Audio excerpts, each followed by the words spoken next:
Bonjour à tous et bienvenue sur notre chaîne. Aujourd'hui, nous allons explorer un passage fascinant de l'évangile de Matthieu, le chapitre 17, versets 22 à 27. Ce récit, bien que court, est riche d'enseignements sur Jésus, sa mission et notre propre foi. Alors, installez-vous confortablement et plongeons ensemble dans cette histoire. Tout commence alors que Jésus et ses disciples sont en Galilée. C'est un moment crucial. Jésus leur annonce pour la deuxième fois ce qui l'attend à Jérusalem, sa passion, sa mort et sa résurrection. Il leur dit, le Fils de l'homme doit être livré aux mains des hommes. Ils le feront mourir et le troisième jour, il ressuscitera. Imaginez le choc pour les disciples. Ils étaient remplis d'une grande tristesse. Ils ne comprenaient pas encore pleinement le plan divin. Pour eux, l'idée que leur Messie, leur roi, allait souffrir et mourir était tout simplement impensable. Cette annonce les plonge dans la confusion et la peine. Juste après cette révélation poignante, la scène change radicalement.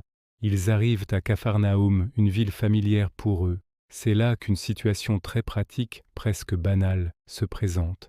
Des collecteurs de l'impôt pour le temple s'approchent de Pierre. Ils ne s'adressent pas directement à Jésus, peut-être par respect ou par crainte.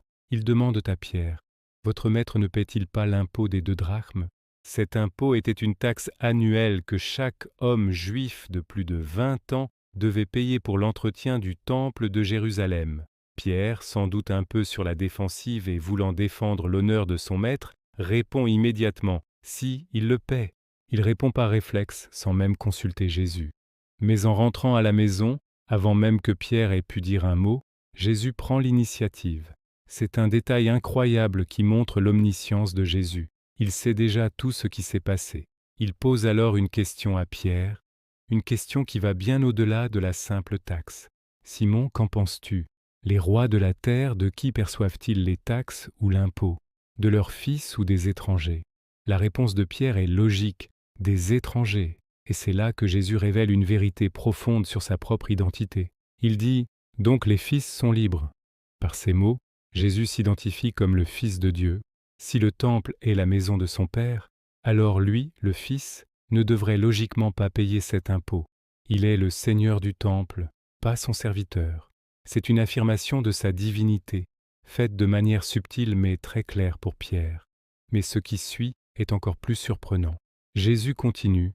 Cependant, pour ne pas les scandaliser, pour ne pas leur causer de problème, va à la mer, jette l'hameçon, et le premier poisson qui montera, ouvre-lui la bouche. Tu y trouveras une pièce de 4 drachmes. Prends-la et donne-la leur pour moi et pour toi. Cet acte est extraordinaire. Jésus, bien qu'étant libre de cette obligation, choisit de payer l'impôt. Pourquoi ? Pour éviter de créer une polémique inutile qui pourrait détourner les gens de son message principal. Il nous enseigne ici une leçon d'humilité et de sagesse. Parfois, il est plus sage de renoncer à ses droits pour ne pas être une pierre d'achoppement pour les autres. Et puis, il y a le miracle lui-même. Trouver une pièce de monnaie dans la bouche d'un poisson. C'est une démonstration spectaculaire de la puissance de Dieu sur la création. Jésus montre qu'il peut subvenir à ses besoins et à ceux de ses disciples de la manière la plus inattendue. La pièce, une pièce de 4 drachmes, est la somme exacte pour payer l'impôt pour 2 personnes, Jésus et Pierre. C'est un signe de la provision divine, précise et parfaite. Ce passage nous laisse avec plusieurs réflexions. Premièrement, la double nature de Jésus. Il est à la fois le Fils de Dieu, au-dessus des lois humaines et religieuses, mais il est aussi pleinement homme, vivant parmi nous et choisissant de se soumettre par humilité. Deuxièmement, une leçon sur la liberté chrétienne. Nous sommes libres en Christ, mais notre liberté ne doit pas devenir une occasion de chute pour les autres. Enfin, c'est un formidable rappel de la provision de Dieu.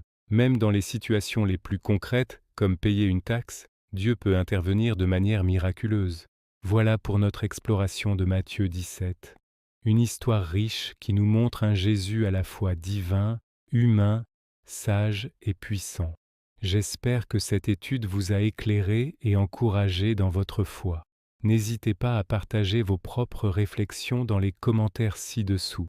Merci de nous avoir suivis et si vous avez apprécié cette vidéo, pensez à vous abonner pour ne rien manquer de nos prochaines études. À très bientôt.